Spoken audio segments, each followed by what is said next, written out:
15-year-old Lee Boxell left his home in Cheam, South London on a bright Saturday morning in September 1988.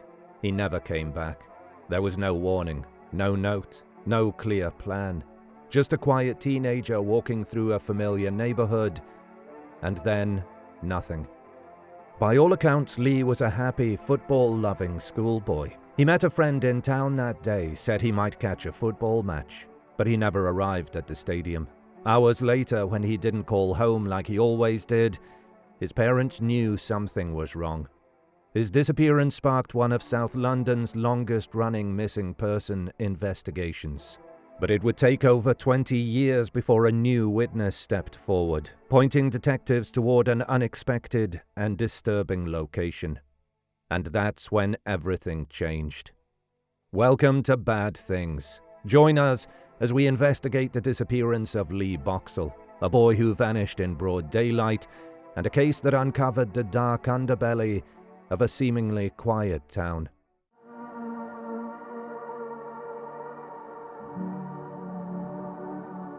A quiet life in Cheam. Lee Darren Boxell was born in 1973 and lived with his parents Peter and Christine Boxell and his younger sister Lindsay in Cheam, a leafy suburban town in the London borough of Sutton. He was known as a quiet, polite, and dependable teenager. At the time of his disappearance, Lee was 15 years old, around 5 feet 7 inches tall, with light brown hair and a slim build. Lee attended Cheam High School and was described as a shy but warm student who did reasonably well in class. His father recalled, "Lee was our first child. I couldn't wait to get home from work to spend time with him. He loved music, football, and recording pop songs off the radio. He especially loved Sutton United, his local football club, and was known to attend matches regularly, either alone or with friends. Lee wasn't streetwise, but he was trustworthy. He always told his parents where he was going, and if plans changed, he called home, even if it meant finding a payphone. There were no signs of distress, no conflicts, and no indication that Lee had any reason to leave home voluntarily. 10th of September 1988, the last known day. Saturday, 10th of September 1988 was warm and sunny. Lee slept in that morning while his mother visited her own mother and his father went shopping in nearby Sutton. Before leaving, Peter Boxell saw his son coming down the stairs in his pajamas. Half asleep, Lee mentioned something vague about going into town. It would be the last time Peter saw him. At around 11 a.m., Lee left his home in Darrell Gardens, heading into Sutton to meet his friend Russell. The boys spent time on Sutton High Street, browsing shops and chatting. Around 1 p.m., they parted ways outside a store. According to Russell, Lee mentioned he might try to watch a football match that afternoon, Charlton Athletic versus Millwall, being played at Selhurst Park. But Lee didn't make it to the match. A few weeks later, police confirmed that Lee was not seen in any stadium footage from that day. And more importantly, he was reportedly seen back in Sutton High Street at 2 p.m., standing alone outside a Tesco supermarket. This was a full hour after he'd left his friend, and less than 40 minutes before kickoff. Selhurst Park was over 10 miles away. It was clear Lee never left Sutton. This would be the last confirmed sighting of Lee Boxell. The alarm is raised. When Lee didn't return home that evening, his parents grew worried. After most matches, Lee would call home around 5 p.m. to say he was on his way. That day, no call came. By early evening, Christine returned home by cab. They began phoning friends and checking nearby hospitals. As night fell and no trace of Lee turned up, they contacted the police to report him missing. Initially, officers suggested he had probably just stayed out late and would return soon. But Lee didn't come back, and there was nothing in his behavior to suggest he would ever run away. By Sunday, the situation was serious. Police began a missing person investigation. Posters with Lee's photo were distributed across South London. Announcements were made at football matches. His case appeared on the BBC's Crime Watch, which broadcast a reconstruction of his last known movements. But despite extensive publicity, no one came forward with a clear explanation. Lee had disappeared in daylight in a busy town center without any known witnesses. There was no CCTV in 1988, no mobile phones, no forensics to fall back on, and no body. The cold years. In the absence of leads or a crime scene, police explored basic possibilities. Had Lee suffered an accident? Could he have been assaulted? Investigators combed local construction sites, woodland, railway tracks. They checked hospitals and shelters. No sign. No items belonging to Lee were found. He hadn't packed anything. He had no passport. He didn't even take a coat. The case slowly went cold. For more than 20 years, there were no breakthroughs. Throughout the 1990s and early 2000s, the Boxell family refused to give up. They maintained Lee's bedroom as it was. His face appeared in missing persons campaigns, including the iconic Runaway Train music video by Soul Asylum. Still, the investigation remained stagnant. Then in 2012, a phone call changed everything. The shed. A new witness came forward, claiming Lee had visited an unofficial youth hangout on the day he disappeared. This place, previously unknown to police, was called The Shed. Located behind St. Dunstan's Church in Cheam, the shed was a run-down outbuilding used informally by local teens. It wasn't run by youth workers, but by William Lambert, the church's gravedigger. In 2011, Lambert had been convicted of multiple sexual offenses. He had preyed on teenage girls at the shed using bizarre psychological manipulation, convincing them he had magical powers, that he was a warlock. He was jailed for 11 years. After his conviction, other victims came forward. Detectives now believed Lee might have been at the shed the day he vanished. In 2012, officers launched a forensic search of St. Dunstan's churchyard. They brought in radar and excavation teams, even enlisting the British Army to help search beneath tombstones and burial plots. It became one of the most extensive archaeological digs ever conducted in a missing persons case. But no remains were found. No physical evidence linking Lee to the site. Still, the focus of the investigation shifted permanently. New witnesses confirmed Lee had visited the shed at least once before. The place had been hidden in plain sight, and it wasn't just Lambert. Police began uncovering a network of potential abusers linked to the club. By 2014, police had arrested Lambert again, this time on suspicion of murder. Several others from the youth club circle were also questioned, but in the end, no charges were filed. Not enough evidence. Lee Boxell remained missing, but the narrative around his disappearance had fundamentally changed.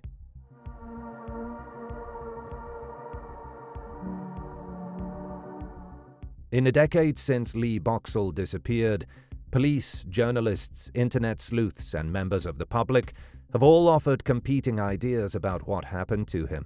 Some theories came early, others developed after major breakthroughs, especially after 2012. What follows are the main theories that have shaped the investigation. Number 1. Random abduction or attack. This was among the earliest ideas considered, that Lee may have been abducted or attacked by a stranger after parting from his friend that afternoon. The theory suggests that sometime after 1 p.m., Lee may have fallen victim to an opportunistic predator or a violent individual, possibly while walking alone or accepting a lift. In the late 1980s, there were several cases of child abductions and random assaults in the UK, particularly around London. Supporters of this theory point to the lack of witnesses. No one saw where Lee went, and no screams or commotion were reported. A violent encounter could have occurred in an alleyway, a vehicle, or even a derelict property, and been overlooked in a busy town.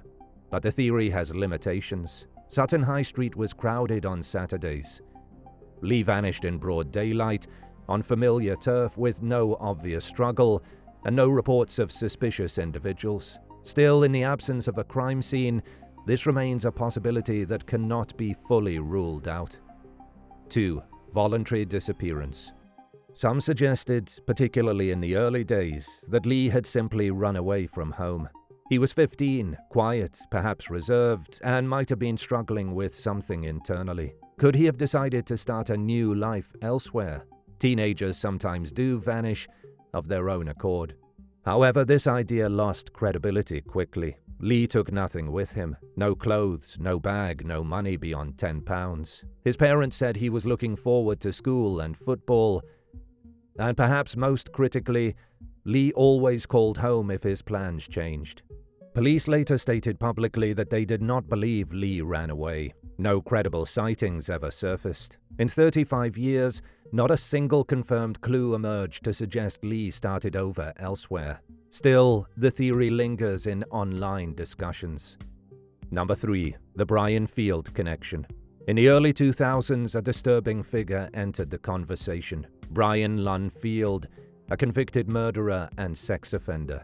Field had killed 14-year-old Roy Tuttle in 1968, a case that went unsolved until DNA linked him decades later. He was also suspected in several other child disappearances across England. In 1988, Field was out of prison and geographically within reach of South London. This led some to wonder, could Field have encountered Lee that day and abducted him?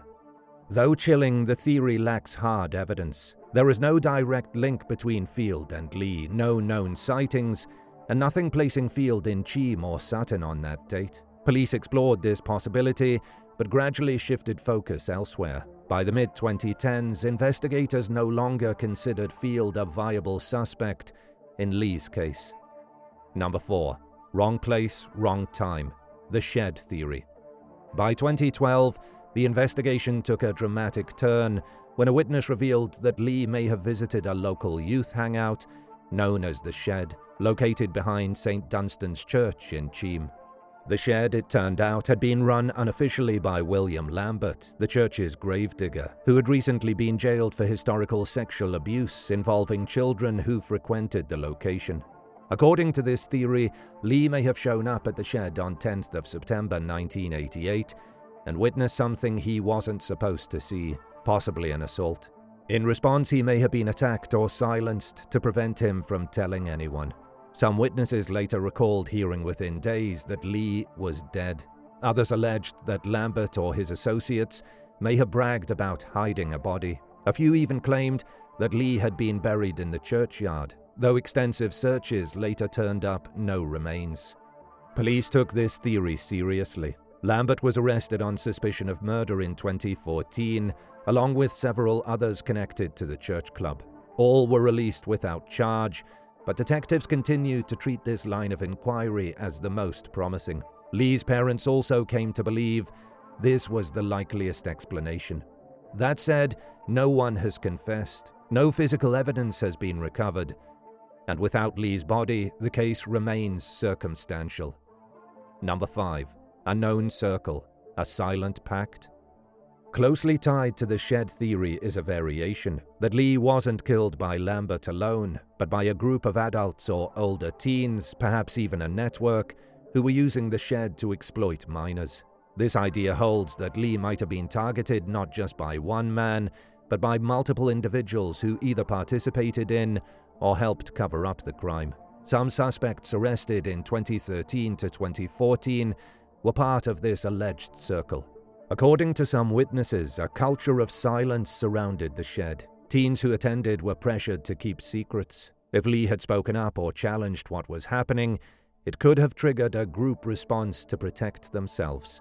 This theory was bolstered by the fact that Lambert was not acting alone in other cases of abuse, and that others around him had criminal histories. Yet without a confession or physical proof, it remains just one of several grim possibilities. Number 6. Witness protection or mistaken identity. One of the strangest claims came from William Lambert himself. At one point, he told police that Lee had not been killed, but had changed his name to Leslie Hall and was alive under a new identity. According to Lambert, Lee had been placed in a witness protection scheme, possibly due to something he saw. This story was quickly dismissed. Police found no evidence of such a program being used for Lee, and no legal mechanism that would have enabled it without parental consent. The theory is widely believed to be a deliberate attempt by Lambert to mislead investigators, possibly to deflect suspicion. Nevertheless, it remains one of the more bizarre claims associated with the case. These are the main theories surrounding the disappearance of Lee Boxell. Some are based on circumstantial patterns. Others rely on witness memories decades after the fact. Only one theory, however, has drawn consistent attention from both the police and Lee's family in recent years. One that involves a hidden room behind a church, a convicted abuser, and the possibility that Lee died trying to protect someone else.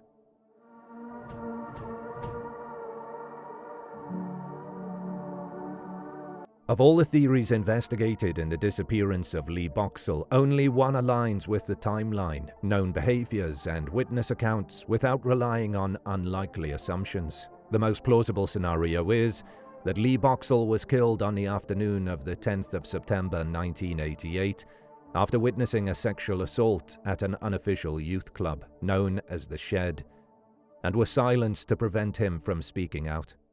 Let's walk through why this theory holds up, factually, logically, and tragically. Opportunity and proximity. Lee was last reliably seen around 2:20 p.m. standing alone on Sutton High Street. The football match he mentioned to his friend earlier that day was a 3 p.m. kickoff at Selhurst Park, over 10 miles away. Simply put, he couldn't have made it there in time. Not by public transport, not by foot. That leaves one question: where did he go instead? Roughly a 20-minute walk from where he was last seen sits St. Dunstan's Church. The Shed, an outbuilding on those grounds, was known to be a hangout spot for local teens. Years later, multiple witnesses confirmed that Lee had visited the Shed before. Some said he was a regular. It was, for boys his age, a familiar place. This destination makes sense. It was within reach. It was casual. And if someone told Lee there would be people there that afternoon, it would explain why he stayed in Sutton rather than traveling to a match. Who was there? We've already introduced the key figure connected to the Shed: William Bill Lambert, the church's gravedigger and informal youth club leader. In 2011, Lambert was convicted of sexually abusing children who attended the Shed during the mid to late 1980s. His methods were disturbing, claiming to be a warlock, invoking spirits, and using bizarre rituals to manipulate vulnerable girls. The court heard that he raped one child on a tombstone, telling her it was a way to receive powers from a ghost. His abuse was not an isolated event. It was repeated, prolonged, and occurred precisely where Lee is believed to have gone on the day he vanished. If Lambert was at the Shed on 10th of September 1988, and if Lee arrived during or after an assault, it's entirely plausible that Lee saw something he shouldn't have. Lee's personality. By all accounts, Lee was kind, protective, and conscientious. He wasn't confrontational, but he had a strong sense of right and wrong. His father, Peter Boxell, later said, "I do think that if Lee had gone to the Shed and seen another child being assaulted, it would have been in his character to come to the victim's aid." That may have been the trigger. Lee likely challenged or threatened Lambert, or someone else present. In doing so, he became a liability to predators who already feared exposure. What happened next may have been impulsive.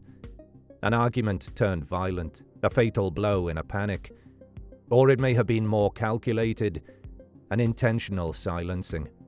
What happened to the body?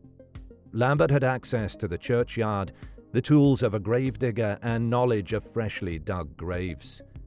If anyone was equipped to hide a body without leaving a trace, it was him. Some witnesses later reported hearing rumors that Lee had been buried in the graveyard. One girl claimed she was told, just days after Lee's disappearance, that Lee is dead.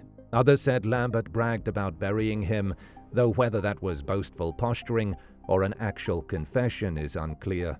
His own son, Steve Lambert, claimed to have seen his father burning something in a fire pit behind the church around the time Lee vanished. That testimony, while circumstantial, adds to the picture of a man capable of both violence and concealment. Despite a massive excavation of St. Dunstan's churchyard in 2012 and 2013, using radar, army engineers and forensic specialists, no remains were found. But it's possible Lee was buried deeper than expected, or moved later, or placed in a now untraceable location. The shed itself had been destroyed years earlier, leaving no physical crime scene. Why this theory stands out? Other theories, like random abduction, runaway, or mistaken identity, all rely on weak or disproven premises.